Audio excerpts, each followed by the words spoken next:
Hi, and welcome back to Wire to Wire with Nolin, RECC. I'm Sarah Fellows, Communications Manager, and with me I have Greg Lee, our President and CEO. Good to see you again. You too. It's been a little while since we've sat down for our podcast. We've had a lot of other guests on our podcast, so I appreciate you coming back on.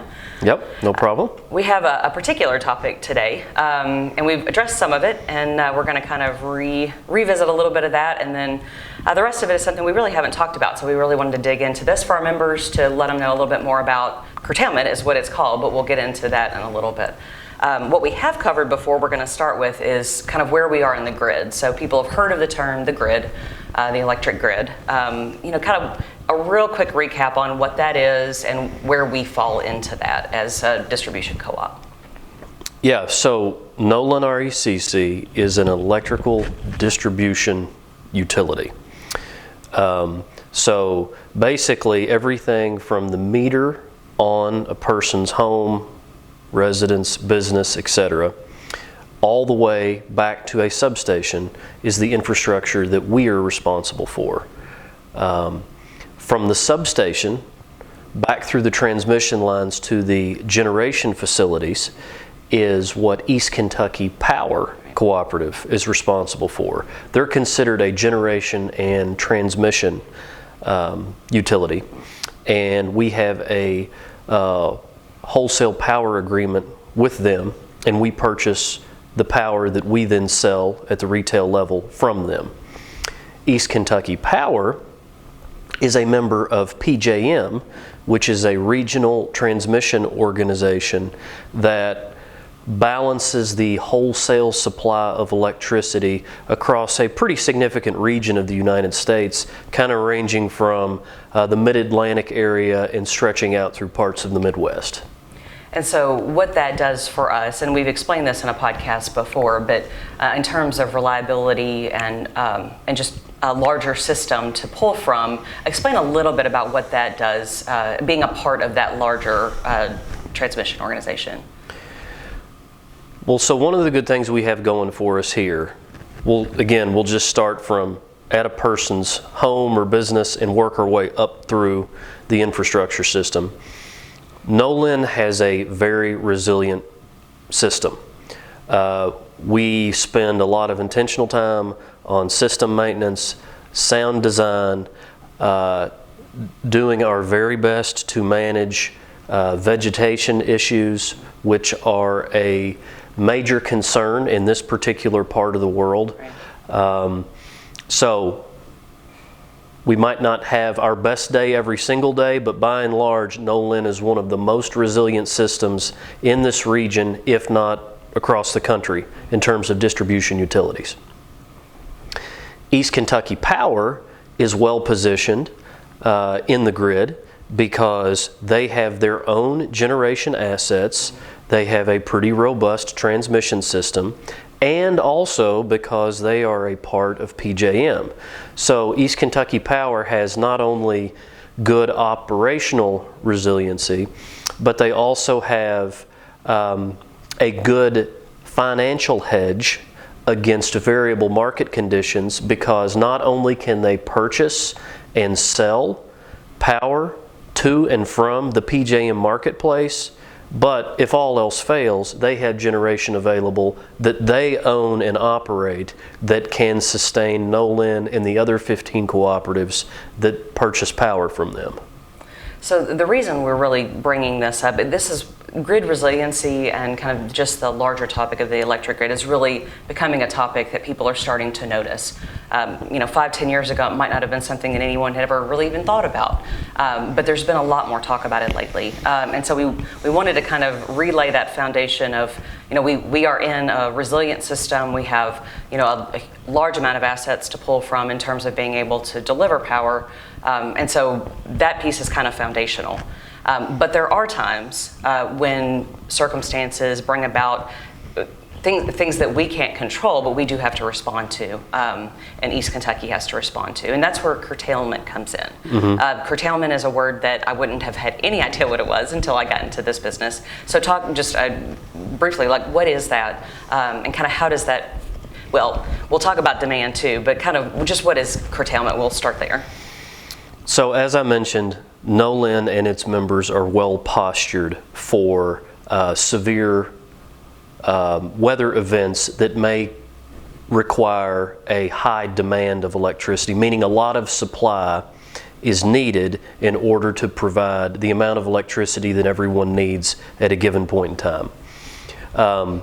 In addition to the resiliency I was talking about with Nolin in East Kentucky, PJM, by virtue of the members of that organization and the assets available at its discretion, it is one of, if not the most robust regional transmission wholesale balancing organizations across the country. Okay, so a lot of good things going for us here. Right. Curtailment is when there is not enough supply of electricity to meet the demand requirements of all of the end users at a given point in time. Probably the best examples of this for people to understand are over the last 2 or 3 years, there have been multiple events in California, in Texas, that have substantiated the need to have rotating power outages. Some people may refer to that as a rolling blackout, Right. but it is a rotating power outage in order to reduce that demand so that there is a requisite amount of supply to be able to provide to the end users. But there's not enough available to provide to every single end user at one point in time, so they have to take some of them off, leave some of them on, and then rotate it to where those that were on are off, and you restore to those that had a segment of time of being off. Right, and that's not, because they've drawn a lot of press, people might think that they're more common than they are. But that in Kentucky, that's not something we're used to. But it is something that we're having to start talking about because it's the increased demand on all of our systems, and there are other factors that we won't get into a lot today, but in terms of reduced supply and things like that. And when do we see those high points of demand? What is the most likely time for that to happen? Generally speaking, during the most extreme temperatures. So that can happen in the summer or the winter. So in the summer, typically in the afternoon, think about end of the workday into the point in time that people are getting home, 4 p.m. to 8 p.m. roughly in summer months. On very hot summer days, you're going to have the highest demand times on an electric grid. And then also in the winter, there's usually 2 segments during the course of the day. There's a significant peak in the morning when people are getting up, getting ready to go to work, maybe like 6 to 9 a.m. roughly. And then there's also a secondary peak in the evening when they return home. Again, maybe 4 to 5 p.m. to 8 p.m. Right. So, with that being said, one of the things that is interesting about us here in Kentucky, Nolin and East Kentucky Power typically have our highest peaks in the winter. And it's because of the heating technologies that are utilized mostly here in Kentucky. A lot of us in Kentucky have heat pumps. Okay? The fail-safe for heat pump technology is purely resistive electrical heating elements. Right. When all of those come on at the same time, it is a lot of demand added to the system. In other parts of the country, they don't necessarily have electric heat pumps. They may have gas or oil as their primary heating source in their home. That is why PJM is actually historically not a winter peaking entity. PJM is a summer peaking entity, even though East Kentucky Power and Nolin are winter peaking entities. So it is somewhat variable as to the part of the country that we're in and the heating and cooling technologies utilized in those regions. But here in Kentucky, you see it some in the summer.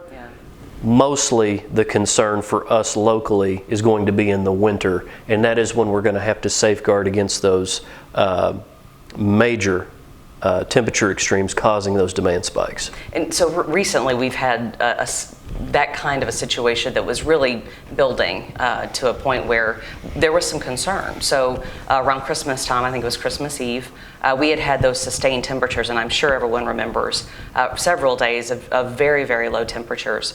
And we had people at home, more so than they might have been because of the holiday. Lots of factors went into it, but that was one of those times that we saw kind of a peak demand. And I think I'm right when I say that it was the most demand we had on our system, on Nolin's system, ever. Is that right? Mm-hmm. December 23rd, I think. So there were a few consecutive really cold days leading up to Christmas in 2022 as part of Winter Storm Elliott, polar vortex circumstance. It was very cold here. Right. I think our peak was on December 23rd. It was 238 megawatts. That's the most demand ever seen on the Nolin system. Wow. Similarly, on that same day, East Kentucky Power had their peak demand across their entire system, which includes Nolin and 15 other distribution cooperatives. Right. So with that being said, one of the things that we were very concerned about was not necessarily the individual infrastructure available here at Nolin, but we were concerned about the amount of generation that PJM had available, and if we were going to be able to have enough supply to meet all of the loads across the PJM system. Right.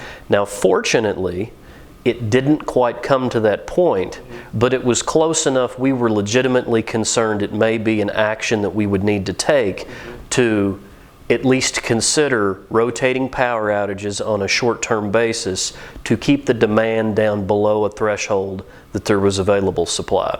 And in other parts of the country, they actually had to go ahead and do that. Right, right. And people would have heard of that. And so, I mean, we had a neighboring power distribution system that did have to do that. And so, again, that was kind of one of those things you heard about it, but you didn't know, is that going to impact us?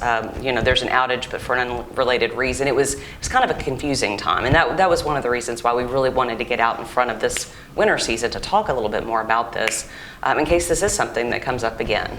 Again, we don't expect it to be a common occurrence, but when it does happen, we don't want our members to be confused or scared. We have a plan, and we know, what's going to happen, and we want to make sure that our members have an idea of that too. So, we did over the Christmas time last year. We did, at least over social media, request that that our members curtail or conserve energy for certain periods of time. And we did have that request that we put out there at the request of East Kentucky. And so, again, that might be part of what happens in the future if this happens again.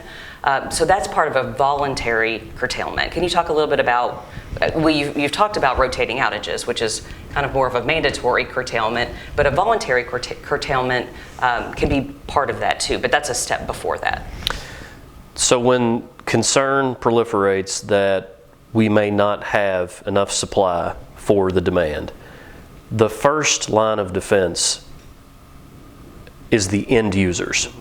So any adjustment to behaviors that you and I and any other Nolin member can make that, quite frankly, are not going to change our life, but is just a short-term inconvenience that we can endure. That is the easiest thing we can do to try to mitigate the concern of needing a mandatory curtailment, which is going to be when we have rotating power outages. Right. So to attempt to avoid that mandatory curtailment circumstance where we're going to have rotating power outages and on intervals of probably about an hour, we're not going to have power, and then it'll rotate to someone else and we'll get ours back.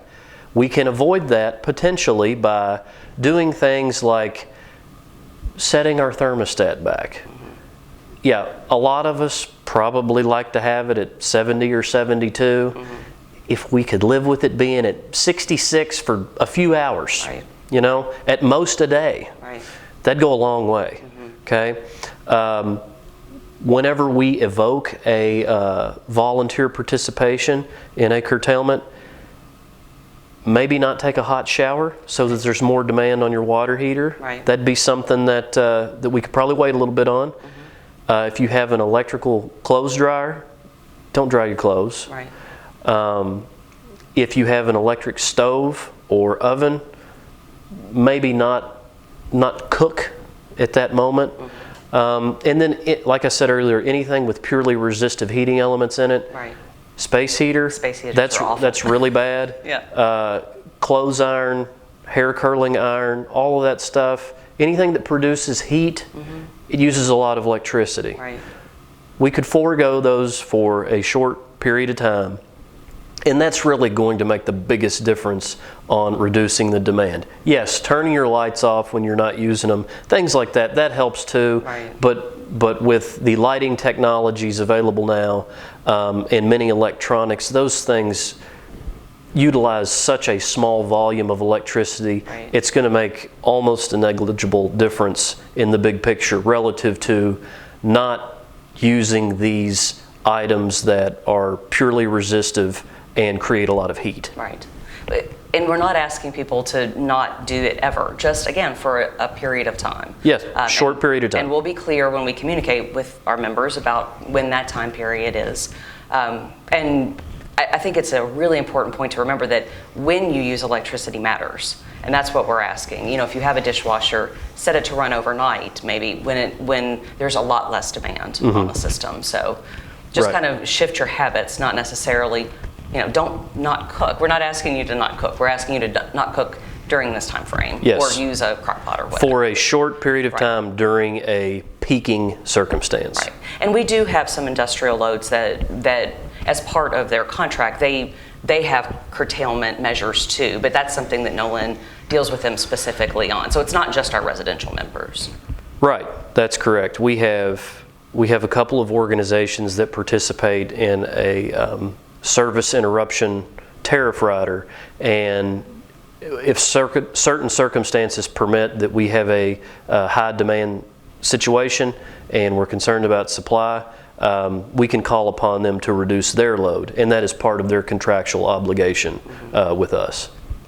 So we're talking about kind of voluntary curtailment. So the next level would be if the supply is then not, or the demand is not reduced enough to be met by the supply, then there is the kind of mandatory curtailment, which is the rotating outages. And you've spoken about that a little bit, but in terms of that, is that something that Nolin controls? Do we say, oh, well, this neighborhood's going to go off and this neighborhood's going to go off? We do not have active control of that.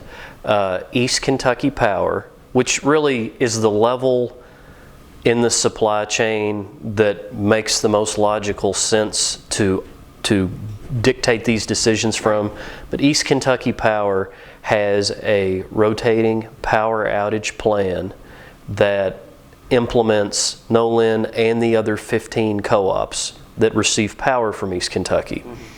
And if we were in a circumstance that we had to evoke the rotating power outage plan, there is a cycle of different substations that East Kentucky can go through, and they will shut some off for a short period of time, probably about an hour, and then restore and shut some others off. And we could rotate through this cycle, and the idea is by having a short-term inconvenience to any one individual, we can keep rotating this over a period of time, really indefinitely, even though it's probably only going to be for a few hours.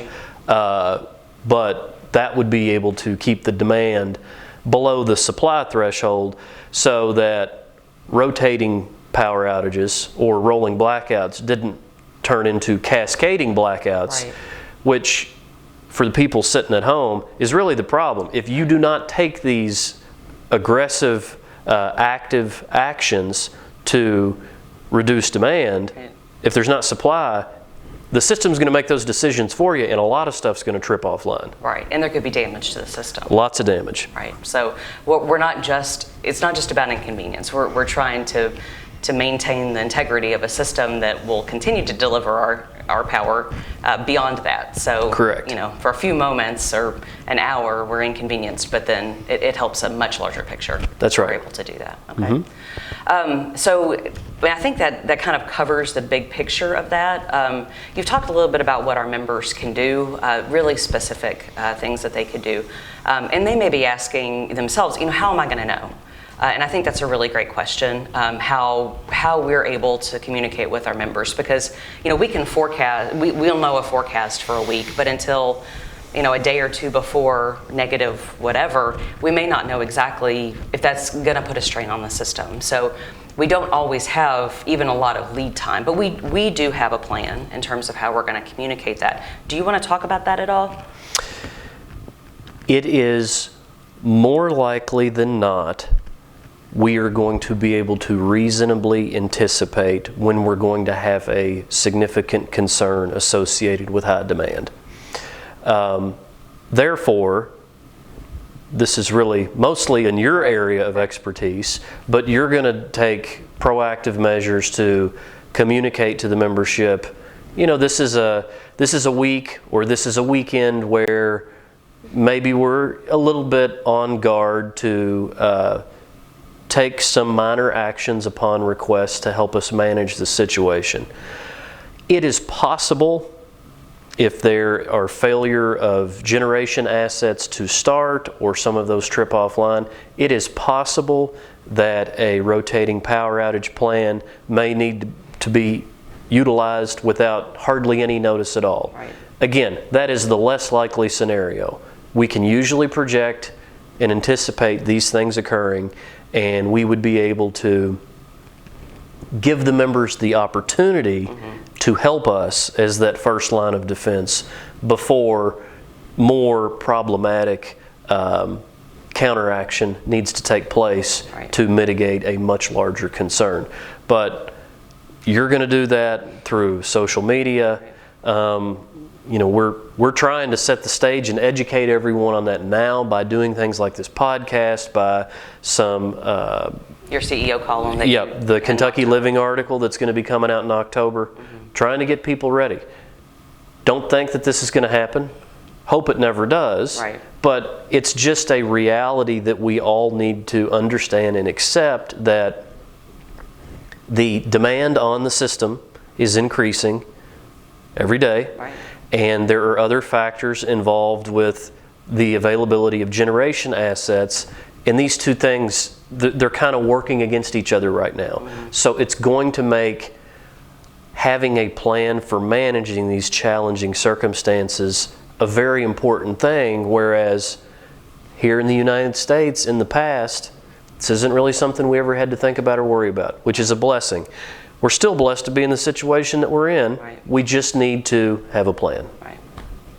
So, and we were talking a little bit about communication. Our members can watch. I would highly suggest that members have a working cell phone, an updated cell phone number, and an updated email address on their account, because then we're able to communicate with them that way. So a very direct message to them, and we'll be able to do that when the voluntary piece of it comes on, and then if it becomes a situation where a mandatory outage is needed, we'll be able to communicate that with them as soon as we are able. Again, that notice that we may get may be very, very short, but we will do our best to get as quickly that message out as we can. We have great media partners here in town, and so I'll be on the radio, talking about what our members need to do. Our website will be having that, our social media.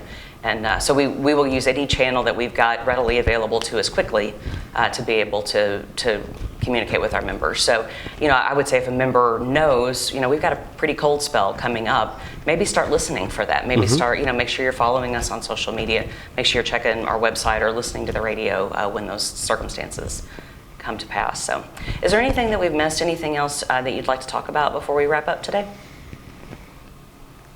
I don't think so. Okay. I hope this is all for naught. I know. Again, I think we're so about safety and preparing for things that we hope kind of don't ever happen. But if you don't prepare for them, then we're not doing anybody a service. So we really want to be as transparent and helpful to our members as we can. All right. So thanks for talking to me today, and thank you for joining us for Wire to Wire with Nolin RECC.